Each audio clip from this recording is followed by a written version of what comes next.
Hi, I'm Linda, and I'm 28 years old. Every New Year's Eve, my family throws this elaborate party that everyone in our neighborhood talks about for weeks. This year, I was actually looking forward to it more than usual because I thought maybe, just maybe, things would be different. I'd been working so hard to prove myself to show my mom that I was worthy of being part of this perfect family image she'd spent years crafting. But sometimes the truth has a way of exploding right when you least expect it, shattering everything you thought you knew about your life. Before I dive into what happened that night, I'd love to know where you're watching from. Please hit that like button and subscribe if you enjoy family stories that don't always have fairy tale beginnings. Trust me, you'll want to stick around for how this one ends. Growing up in suburban Michigan, my family was what everyone called the picture-perfect American dream. My mother, Patricia, 52 years old, had built a reputation as the neighborhood's premier hostess. She threw holiday parties that people talked about all year long with elaborate decorations that could rival department store displays and catered food that made everyone feel like they were dining at an upscale restaurant. My father, Robert, 54, worked as a successful insurance broker, the kind of man who always wore perfectly pressed shirts and maintained our pristine lawn like it was his personal masterpiece. He was the steady, quiet presence who funded Patricia's social ambitions while staying comfortably in the background. Then there was my older brother Michael, 30 years old, who had achieved everything my parents dreamed of in a child. He worked at a prestigious accounting firm, lived in a beautiful colonial house just 3 miles from our family home, and was married to Jennifer, a sweet elementary school teacher. They had two adorable kids, Emma and Jack, who my parents absolutely doted on.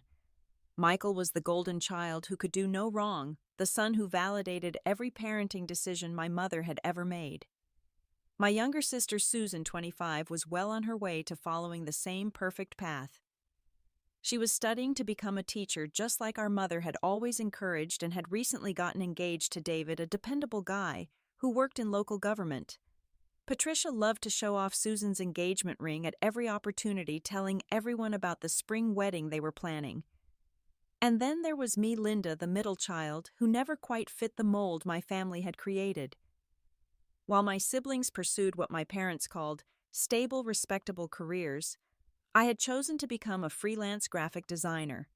I loved the creativity, the flexibility, the ability to work with different clients on projects that actually excited me. But to my family, freelance meant unstable, unpredictable, irresponsible. I was still single at 28, which in my mother's social circle might as well have been a personal failure. While Michael and Susan had settled in the suburbs, maintaining the family tradition of perfectly manicured lawns and neighborhood barbecues, I lived in a small but charming apartment downtown, surrounded by artists, young professionals, and people who didn't judge my life choices. Our annual New Year's Eve party had been a family tradition for 15 years. Patricia invited the same people every year, extended family, longtime neighbors. Her book club friends, colleagues from the school where she used to teach before becoming a full-time homemaker and social coordinator. The guest list was carefully curated to include only people who would appreciate her efforts and reflect well on our family's status in the community. The preparations always began weeks in advance. Patricia would spend hours planning the menu, coordinating with caterers, selecting decorations that matched whatever theme she had chosen for the year. The house would be transformed into something that looked like it belonged in a magazine, with sparkling lights, elegant table settings, and fresh flower arrangements in every room. She took pride in the fact that people would talk about our party for months afterward. I had always helped with the setup, arriving early to assist with decorations and food preparation. But over the years, I began to notice that my role felt less like a beloved daughter helping with a family celebration, and more like hired help who happened to share the family name. While Michael and Susan were encouraged to mingle with guests and enjoy the party, I was always assigned to kitchen duty, serving drinks, clearing plates, and handling the endless stream of tasks that kept the evening running smoothly. This year felt different, though. In recent months, Patricia had been making increasingly pointed comments about my life choices. At family dinners, she would bring up my career with barely concealed disapproval, wondering aloud when I was going to find a real job with benefits and security. She made subtle but cutting remarks about my single status, asking when I was going to settle down and start thinking about my future seriously. Just 2 weeks before the party, we'd had a particularly difficult family dinner where she openly criticized what she called my unstable lifestyle. She suggested that maybe it was time for me to consider moving back home temporarily, just until I could get my life together. The implication was clear: she saw me as a failure, a disappointment, someone who needed to be fixed rather than celebrated. But I was determined to keep the peace. Despite the growing resentment I felt toward my mother's constant judgment, I wanted to believe that family came first. I told myself that if I just tried harder, if I proved myself more convincingly, maybe I could earn the acceptance and pride that seemed to come so naturally to my siblings. On the day of the party, I arrived at my childhood home 3 hours early, ready to help transform the house into Patricia's vision of perfection. The moment I walked through the front door, I could feel the familiar tension that had become our normal dynamic. Patricia took one look at my outfit, a stylish black dress that I thought struck the perfect balance between sophisticated and festive, and immediately frowned. "Linda, that dress is a bit too casual for tonight, don't you think?" she said, not even bothering with a greeting. "This is an important evening. Mrs. Henderson from the school board will be here along with the Johnsons from Robert's office. I need everything to be just right." I swallowed my frustration and simply nodded, heading straight to the kitchen where Patricia had laid out my assignments for the evening. While Michael and Susan would be free to socialize and enjoy themselves, I was given a detailed list of tasks: arrange the appetizer platters, make sure the bar was fully stocked, coordinate with the catering staff, and basically handle anything that might interfere with Patricia's ability to play the gracious hostess. As I worked in the kitchen, I could hear Patricia on the phone with various guests confirming arrival times and dietary restrictions. Her voice was warm and welcoming, the perfect tone of someone who genuinely loved bringing people together. But when she hung up and spoke to me, that warmth disappeared, replaced by the crisp, businesslike tone she might use with a contractor or service provider. The evening was about to begin, and I could already feel the familiar ache of being essential to the party's success, but invisible to its social fabric. I was needed but not wanted, useful but not valued. Still, I held on to hope that maybe this year would be different, that maybe I could find a way to be seen as a daughter, rather than just an extra pair of hands. As the guests began arriving at 7 o'clock, the house filled with the warm buzz of conversation and laughter that made these gatherings feel magical. Extended family members streamed through the front door, bringing hugs, gifts, and the kind of genuine affection that made me remember why I loved these people despite the complicated dynamics with my mother. Aunt Margaret, my father's sister, arrived with her usual dramatic flourish, immediately pulling me into a tight hug while asking her predictable questions about my love life. "Linda, honey, please tell me you've met someone special. You're too beautiful and smart to be spending all your time alone in that little apartment." Her concern was genuine, but it still stung to have my worth measured primarily by my relationship status. Uncle Tom, married to Aunt Margaret for 35 years, gave me his customary pat on the shoulder while making his well-intentioned but slightly patronizing joke about me being a career woman. "Still conquering the business world, Linda, good for you, though I don't know how you manage without a good man to take care of you." He meant well, but his comment reflected the same outdated thinking that seemed to permeate my entire family's worldview. My cousins arrived with their own families, each one representing another version of the life my parents thought I should be living.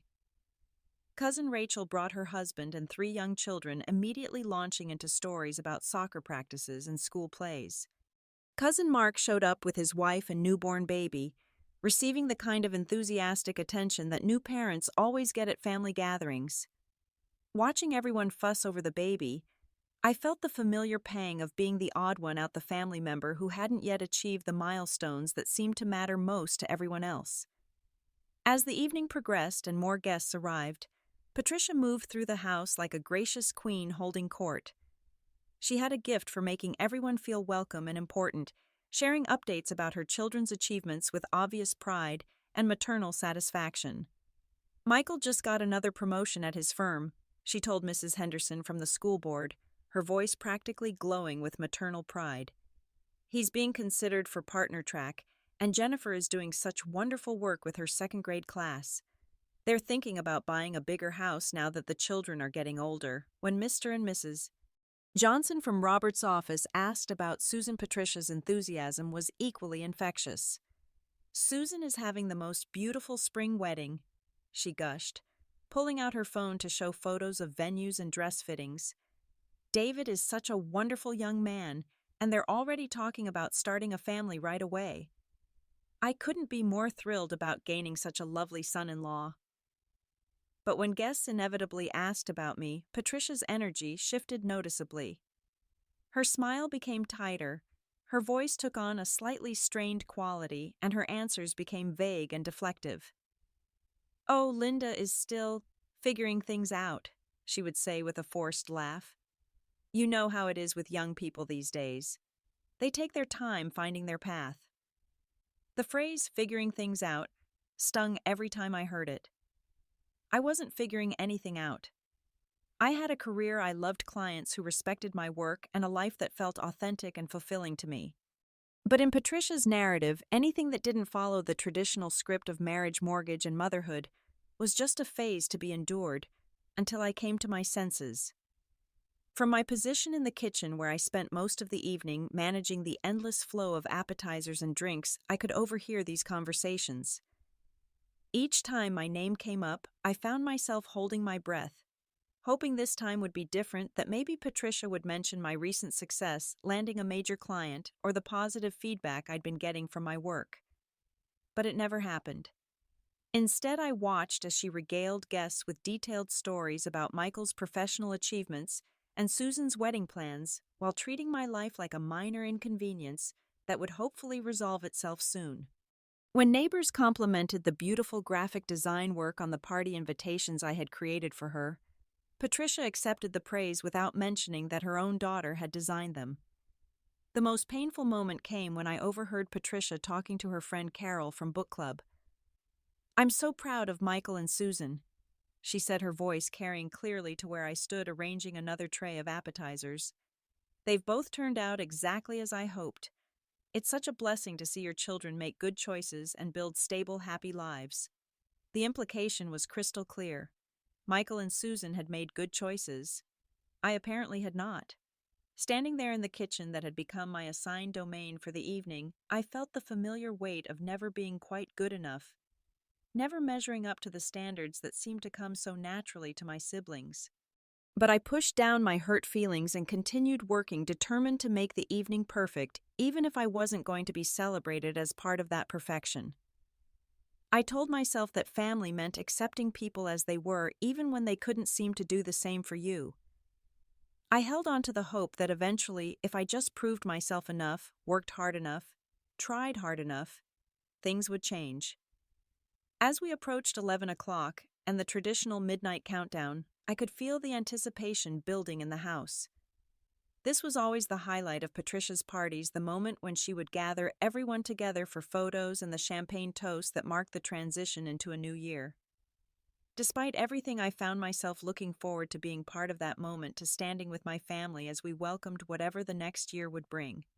I had no idea that in less than an hour, everything I thought I knew about my place in this family would be completely destroyed. As 11:30 approached, Patricia began orchestrating the evening's crescendo with her usual meticulous attention to detail. She moved through the house like a conductor preparing for the finale of a symphony, checking that champagne glasses were filled, adjusting decorations that had shifted throughout the evening, and making sure every guest felt included in the approaching midnight celebration. "Everyone please gather in the living room," Patricia announced in her warm hostess voice that carried easily over the conversation and laughter. "We're going to do our traditional family photo before the countdown begins, and I want to make sure we capture this beautiful evening with all our wonderful friends and family." The living room had been prepared for this moment all evening. Patricia had arranged the furniture to create the perfect backdrop, with our family positioned prominently in the center, while guests formed a warm circle around us. The lighting was soft and flattering, the decorations provided an elegant background, and everything was designed to create the kind of photo that would go into frames and Christmas cards, preserving this perfect family moment for posterity. I watched as Michael and Jennifer gathered their children with little Emma and Jack, adding their adorable energy to the scene. Susan stood close to David, her engagement ring catching the light as she laughed at something he whispered in her ear. Robert took his customary position slightly behind Patricia, the supportive husband who provided stability while letting his wife shine in the spotlight. Automatically, without even thinking about it, I moved to join my family in the center of the group. After spending the entire evening working behind the scenes to make this party successful, I was finally ready to step forward and be part of the celebration. This was my family. These were my people, and despite all the complicated dynamics, I belonged here too. But the moment I moved toward the family grouping, I saw Patricia's expression change. The warm, welcoming smile she had been wearing all evening disappeared, replaced by a look of annoyance that she didn't bother to hide. Her eyes narrowed slightly as she watched me approach, and I could feel the temperature in the room shift, even though I couldn't quite understand why. "Linda," Patricia said, her voice suddenly sharp and carrying clearly across the room in a way that made several guests turn to look. "Could you please go check on the appetizers in the kitchen? I want to make sure everything is still properly arranged for our guests." The request hit me like a slap. Here I was trying to join my family for what was supposed to be the most important moment of the evening, and my mother was asking me to leave. Not asking, really.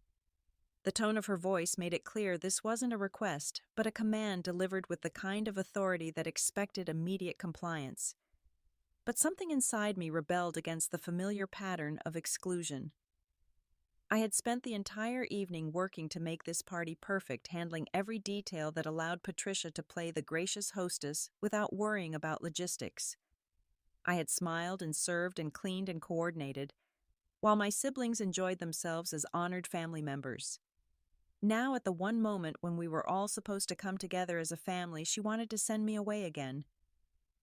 "It's almost midnight, Mom," I said, trying to keep my voice calm and reasonable, despite the frustration building inside me. "I want to be here for the toast with everyone else. The appetizers can wait 5 minutes." I could feel the attention of the entire room focusing on our exchange. 30 guests who had been chatting and laughing moments before were now watching this unexpected tension between mother and daughter play out in real time. The easy, festive atmosphere was beginning to shift into something uncomfortable and strained. Patricia's face flushed slightly, whether from embarrassment at being challenged in front of her guests or anger at my refusal to simply obey her command.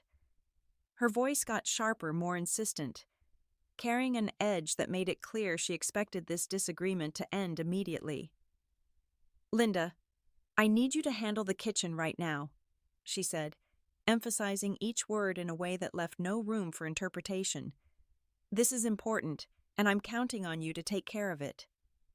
But I had reached my breaking point. After years of being treated like hired help at family gatherings, after an entire evening of being excluded from the social aspects of the party, while being essential to its practical success, I simply couldn't bring myself to walk away from this moment too. "It's midnight, Mom." I repeated, my voice stronger now, more determined. "I want to toast the new year with my family. I want to be in the photo with everyone else. The kitchen can wait." The words hung in the air between us, and I could see Patricia's composure beginning to crack. She was used to having her requests followed without question, especially from me. My refusal to comply was throwing off her carefully orchestrated evening, creating exactly the kind of scene she had spent weeks trying to avoid. The room had gone completely silent now. 30 guests were watching this family drama unfold, and I could feel their discomfort as the festive atmosphere dissolved into something much more serious and painful. Aunt Margaret was staring at us with obvious concern, Uncle Tom looked confused and worried, and my cousins were exchanging glances that suggested they were witnessing something they didn't fully understand, but knew wasn't normal. Michael and Susan were frozen in place, clearly uncomfortable with the confrontation, but unsure how to intervene. Robert looked like he wanted to disappear entirely, his usual strategy for dealing with family conflict. Patricia stood there for a moment, her face getting redder, her carefully maintained hostess mask beginning to slip away entirely. When she spoke again, her voice was loud enough for everyone in the room to hear clearly, and the words that came out of her mouth changed everything forever. "You don't belong in this family." The silence that followed was deafening. 30 people holding champagne glasses, dressed in their party clothes, ready to celebrate the new year, suddenly found themselves witnessing the complete destruction of a family relationship in real time. But Patricia wasn't finished. As if the first blow hadn't been devastating enough, she delivered the second one with equal force. "Why don't you just leave?" The words hit me like a physical blow, and for a moment, I couldn't breathe. 28 years of subtle exclusion, of feeling like I never quite measured up, of being treated differently from my siblings, suddenly crystallized into this one devastating moment of absolute rejection. You don't belong in this family.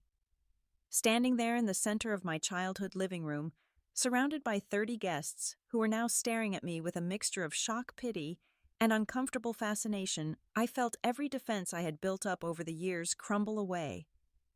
This wasn't just a moment of anger or frustration. This was my mother telling me in front of everyone who mattered to our family that I was not wanted, not valued, not truly part of the unit that defined my entire identity. The room was so quiet, I could hear the tick of the grandfather clock in the corner counting down the seconds until midnight, until the moment that was supposed to mark a fresh start and new beginnings. Instead, it felt like I was watching the end of everything I thought I knew about my life. Aunt Margaret had gasped audibly when Patricia spoke, her hand flying to her mouth in shock. Uncle Tom was staring at my mother with an expression of complete disbelief, as if he couldn't process what he had just heard. The neighbors who had known our family for years looked stunned and uncomfortable, clearly wishing they were anywhere else but witnessing this family implosion. My cousins were exchanging worried glances, their children picking up on the adult tension, even if they didn't understand what was happening. Michael and Susan stood frozen, their faces pale with shock. Even Robert, who usually managed to stay invisible during family conflicts, was staring at his wife with an expression I had never seen before. But Patricia seemed oblivious to the impact of her words.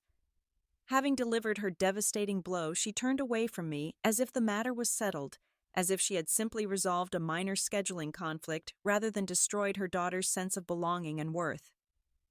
She began moving toward the champagne table, apparently ready to continue with the evening's festivities, as if nothing significant had happened. In that moment, watching my mother dismiss me so completely, something inside me shifted. Maybe it was 28 years of accumulated hurt finally reaching a breaking point. Maybe it was the humiliation of being rejected so publicly in front of people I cared about.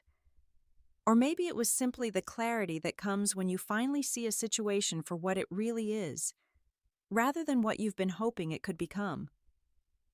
I took a deep breath, feeling strangely calm despite the emotional earthquake happening inside me. When I spoke, my voice was steady and clear, carrying across the silent room to reach every person present. "You're absolutely right, Patricia," I said, using her first name instead of Mom, for the first time in my adult life. The formal address felt like drawing a line in the sand, establishing a new dynamic between us. "I don't belong in this family." I could see the surprise in her face as she turned back toward me.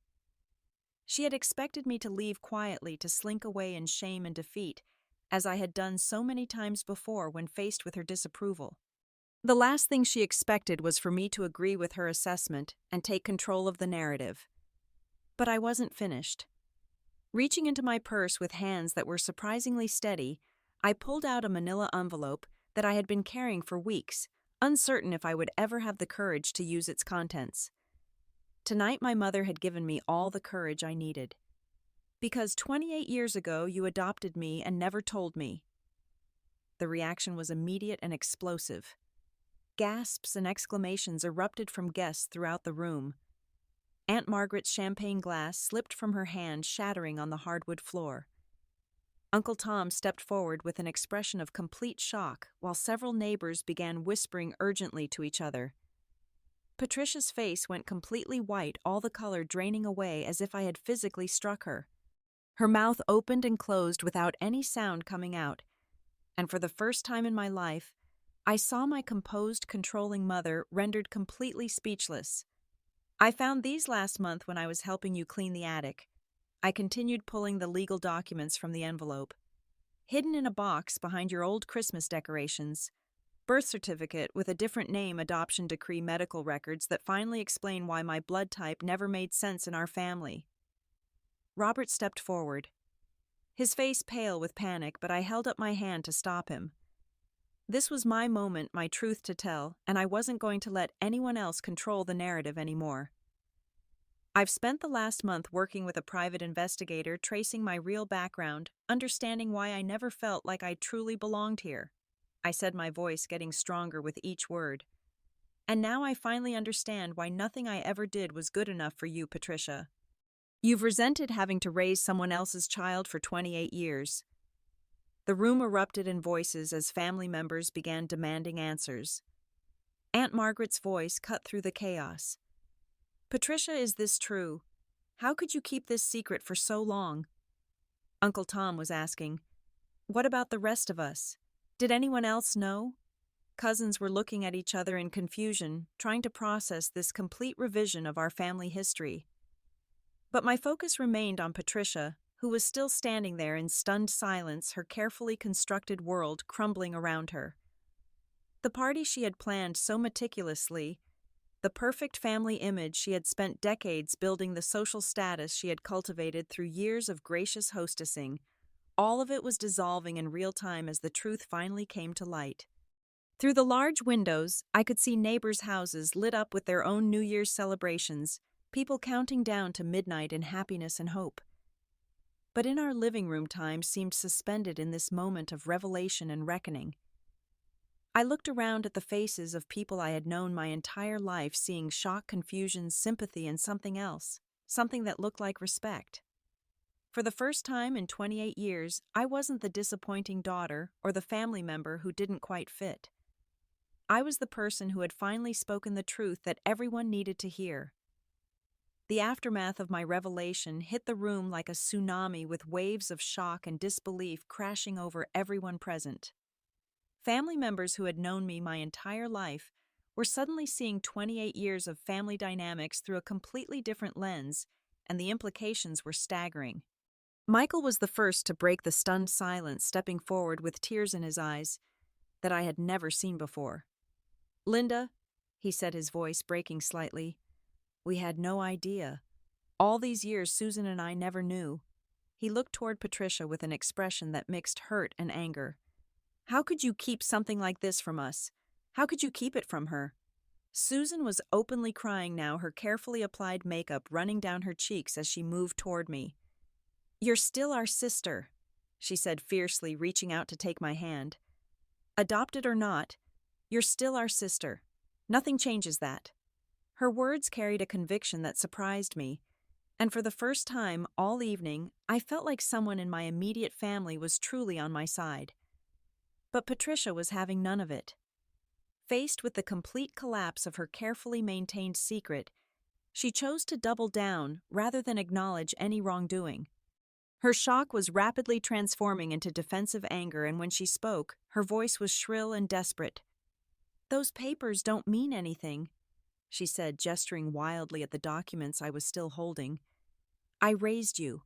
I fed you and clothed you and gave you a home when your real mother didn't want you. I sacrificed my life to take care of someone else's mistake. The cruelty of her words sent another wave of gasps through the room.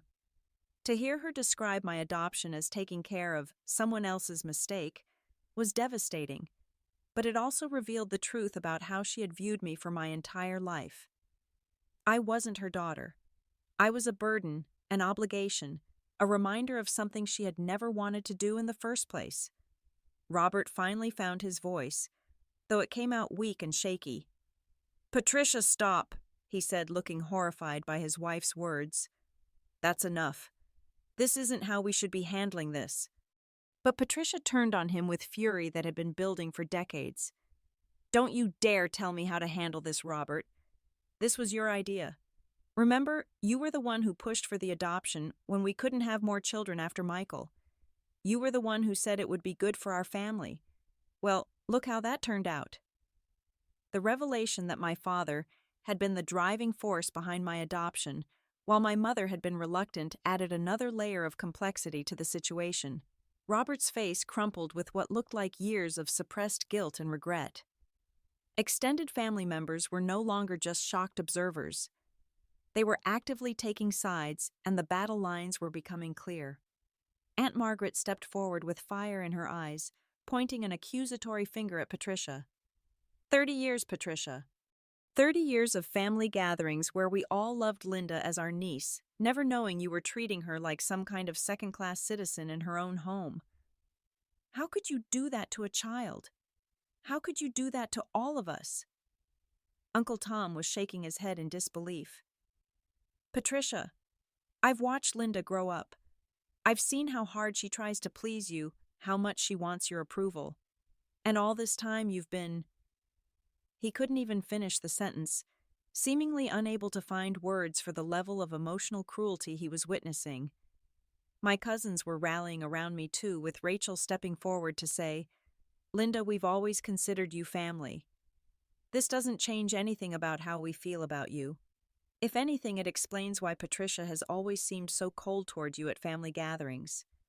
The neighbors were beginning to look extremely uncomfortable, clearly recognizing that they were witnessing something deeply personal and painful, that they had no business being part of.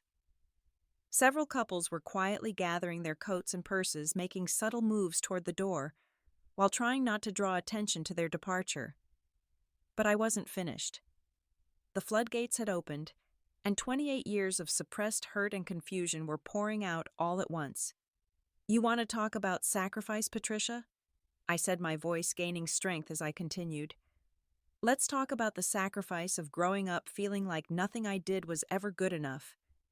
Let's talk about the sacrifice of watching you beam with pride over Michael and Susan while treating my achievements like they were barely worth mentioning. Let's talk about the sacrifice of spending my entire life wondering why my own mother seemed to resent my existence. Patricia's face was getting redder with each word, her carefully maintained composure completely shattered. I did the best I could with an impossible situation, she shot back. Do you have any idea how hard it was to raise a child who wasn't mine, to love someone else's baby the same way I loved my own children? The admission that she had never loved me the same way she loved Michael, and Susan was perhaps the most honest thing she had said all evening, and also the most devastating. But it also confirmed what I had suspected my entire life and gave me a strange sense of validation. At least now I know why, I said quietly. At least now I understand that it wasn't something wrong with me. It was something wrong with you. The room fell silent again as the full weight of our family's dysfunction became clear to everyone present. 28 years of lies. Resentment and emotional neglect were being laid bare in front of 30 witnesses, and there was no going back from this moment. Robert was staring at Patricia as if he was seeing her clearly for the first time in decades, and what he saw seemed to horrify him. Michael and Susan were holding each other, both crying as they processed the realization that their sister had been suffering in silence for her entire life, while they enjoyed the full warmth of their parents' love and approval. But perhaps most significantly, I felt something I had never experienced before in my relationship with my family. For the first time in my life, I was not the problem that needed to be fixed. I was not the disappointment that needed to be managed. I was the truth teller, the person brave enough to finally name the dysfunction that had poisoned our family dynamics for decades. The grandfather clock in the corner began chiming midnight, marking the arrival of the new year that was supposed to bring hope and fresh starts. But instead of celebration, we were all standing in the wreckage of everything we thought we knew about our family. The days following the New Year's Eve confrontation felt like living in the aftermath of an earthquake with aftershocks, continuing to reshape the landscape of our family relationships. I stayed at my friend Jessica's apartment downtown, needing space to process what had happened and decide how I wanted to move forward with the wreckage of my family dynamics. My phone rang constantly during those first few days, but the calls weren't coming from Patricia. Instead, Michael and Susan reached out repeatedly, both of them seeming desperate to rebuild our relationship on a foundation of honesty rather than the lies that had shaped our childhood. Michael called me on January 2nd, his voice heavy with guilt and regret. "Linda, I need you to know that Susan and I have been talking nonstop since New Year's Eve," he said. "We've been going over our childhood, thinking about all the times we noticed Mom treating you differently but didn't say anything. We should have stood up for you. We should have questioned why you always seemed to be walking on eggshells around her." His admission meant more to me than he probably realized. For years I had wondered if I was imagining the different treatment or being overly sensitive about normal family dynamics. Having my siblings confirm that they had noticed the inequality validated decades of confusion and hurt. Susan's call came the next day, and she was even more emotional. "I keep thinking about all the family photos where you're standing slightly apart from the rest of us," she said through tears. "Or how Mom would light up when teachers praised me at school but barely acknowledge your achievements. I thought it was just her personality, but now I understand it was so much worse than that." Both of my siblings were processing their own guilt about being beneficiaries of a system that had excluded me, and they were determined to make amends. More importantly, they were making it clear that their loyalty was with me, not with Patricia's version of events. Extended family members were also reaching out, with Aunt Margaret calling to apologize for years of not recognizing what was happening right in front of her. "I should have seen it," she said, her voice filled with regret. "I should have questioned why Patricia always seemed so cold toward you. But I guess I wanted to believe that everything was fine because it was easier than dealing with the truth." Uncle Tom sent a long email expressing similar sentiments and making it clear that as far as the extended family was concerned, I was, and always had been, a beloved family member regardless of the circumstances of my birth. "Adoption doesn't make you less family," he wrote. "If anything, it makes you more family because you were chosen and welcomed. The fact that Patricia couldn't see that is her loss, not yours." The response from family, friends, and neighbors was equally supportive. Mrs. Henderson from the school board called to say that Patricia's behavior at the party had been shocking and inappropriate, and that everyone who witnessed it was concerned about me. Several neighbors stopped by Jessica's apartment to check on me and express their disapproval of how the situation had been handled. But Patricia remained completely silent. No calls, no texts, no attempts at communication whatsoever. According to Michael, she was refusing to discuss the situation at all, maintaining that I had destroyed the family by revealing the adoption and that everything that happened was my fault for being ungrateful and disrespectful. Robert, however, was a different story. On January 5th, he called and asked if he could meet with me privately. When we sat down at a coffee shop near Jessica's apartment, he looked like he had aged 10 years in less than a week. "Linda, I need to explain my part in all of this," he said, his hands shaking slightly as he held his coffee cup. "When we found out Patricia couldn't have more children after Michael, I was the one who suggested adoption. I thought it would be good for our family that Michael would benefit from having siblings and that we could provide a loving home for a child who needed one." He paused, struggling with emotions that seemed to have been suppressed for decades. "I never realized how much Patricia resented the decision. She went along with it because I pushed for it, but she never fully accepted you as her daughter. I should have protected you from that. I should have stood up to her when I saw how differently she treated you. Instead, I told myself that it wasn't as bad as it seemed, that you were resilient enough to handle it." His admission of his own failures was painful, but also healing in a way. For the first time in my life, someone from my immediate family was acknowledging that my childhood had been unfair and that the adults responsible for my well-being had failed me. "I want to try to build a real relationship with you," he continued. "Not the superficial one where I stood in the background while Patricia controlled everything, but an actual father-daughter relationship based on honesty and respect. I know I don't deserve that chance, but I'm asking for it anyway." Meanwhile, my investigation into my birth family was progressing with the help of the private investigator I had hired. We had located my birth mother, a woman named Carol, who lived about 2 hours away and had spent 28 years wondering what had happened to the daughter she had given up for adoption as a scared 18-year-old. The initial contact had been emotional for both of us.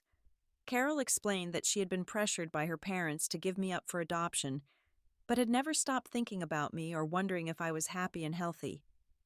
She had tried to find me several times over the years, but had been blocked by the sealed adoption records. "I always hoped that someday you might want to know about your birth family," she told me during our first phone conversation.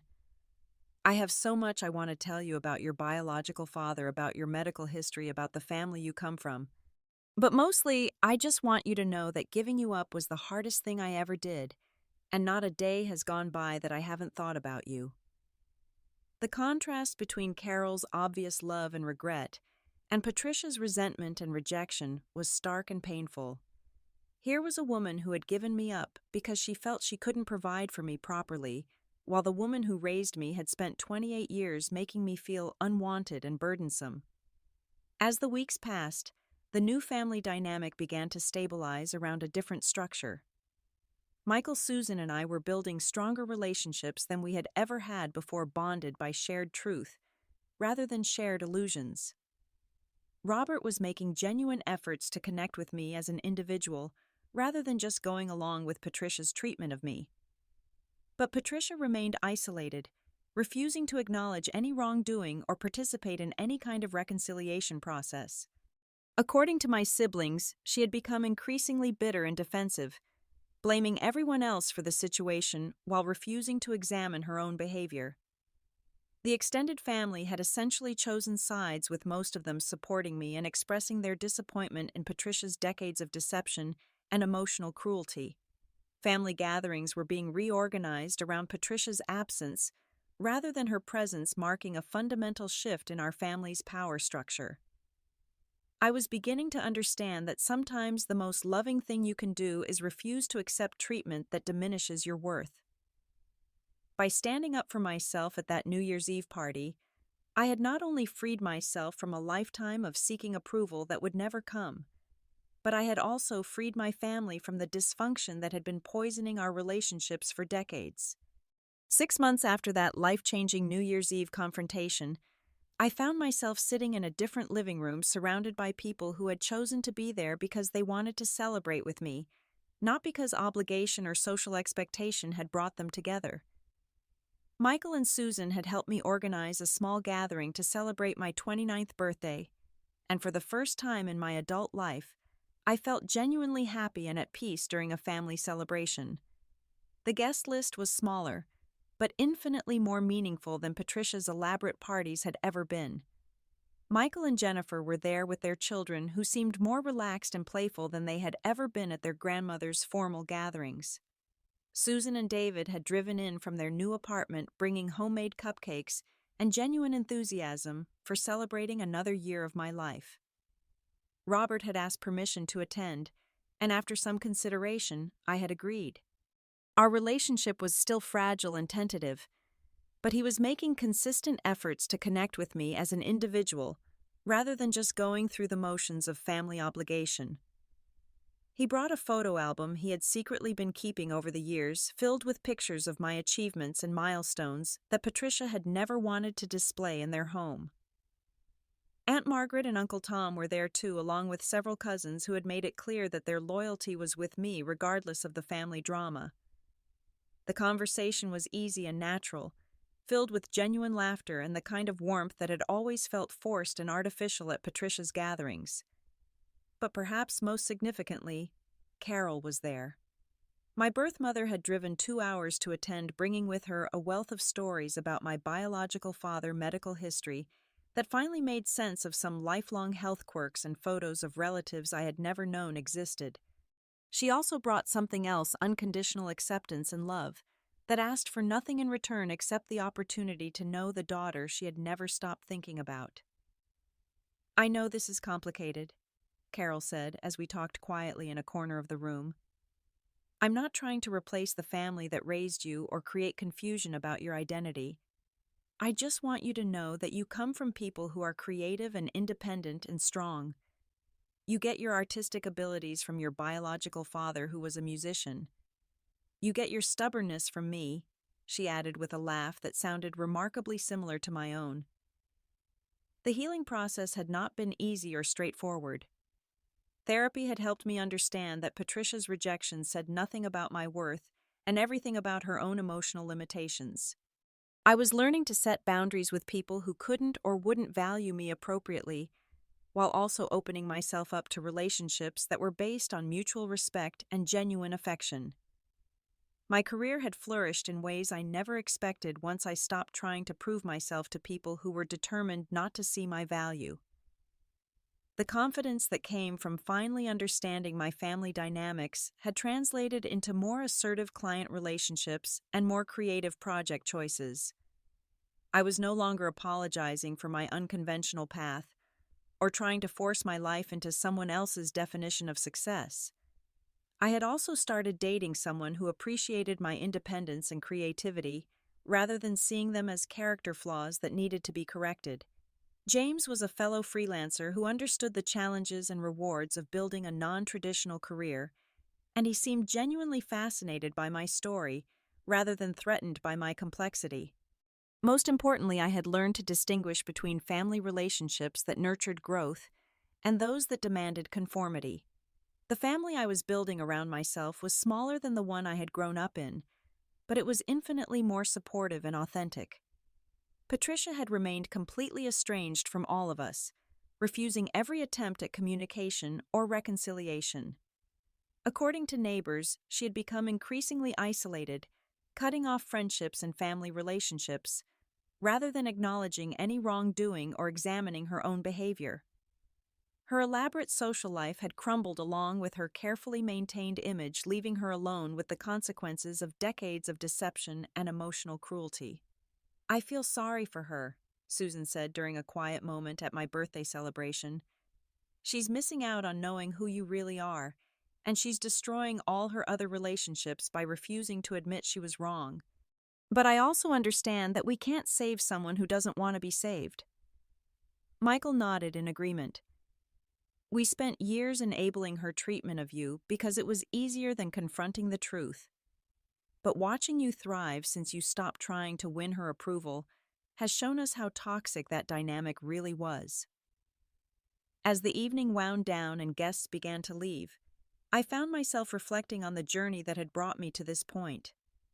That devastating moment at the New Year's Eve party had felt like the end of my world, but it had actually been the beginning of my real life.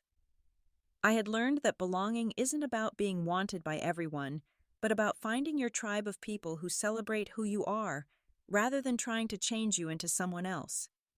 I had discovered that sometimes the most loving thing you can do is walk away from relationships that diminish your worth, even when those relationships are supposed to be sacred. Most importantly, I had realized that some chapters of our lives must end completely before new ones can begin. The family I had grown up in, with all its dysfunction and deception, had served its purpose in my story. The family I was building now, based on choice and mutual respect, rather than obligation and blood ties, was the one that would carry me forward into whatever came next. Standing in that living room, surrounded by people who had chosen to love and support me, I felt something I had never experienced before, the deep, settled peace that comes from being truly seen and valued for who you are. That New Year's Eve confrontation had destroyed one version of my life, but it had also created space for something infinitely better to grow in its place. As I blew out the candles on my birthday cupcakes, I made a wish not for reconciliation with those who had rejected me, but for continued growth in the relationships that nurtured the best parts of who I was becoming. Sometimes the greatest gift life can give you is the clarity to see which relationships deserve your energy and which ones need to be released with love and gratitude for the lessons they taught you. I was no longer the lost middle child trying desperately to earn acceptance from people who were determined not to give it. I was Linda, 29 years old, surrounded by chosen family who saw my worth clearly and celebrated it freely. And for the first time in my life, that felt like more than enough. Have you ever had to make the difficult decision to walk away from family members who couldn't accept you for who you are, I'd love to hear your stories in the comments below about how you found your chosen family or rebuilt relationships on more honest foundations. Please hit that like button. If this story resonated with you, subscribe for more real-life family stories that explore the complicated dynamics we all navigate, and share this with anyone who might need to hear that they deserve to be valued and celebrated exactly as they are. Remember, sometimes the most courageous thing you can do is stop trying to fit into spaces that were never meant for you and start creating spaces where you can truly belong. Thank you for listening to my story, and I hope whatever family situation you're facing, you find the strength to choose relationships that honor your worth. Here's to new beginnings and the beautiful families we create when we have the courage to be authentically ourselves.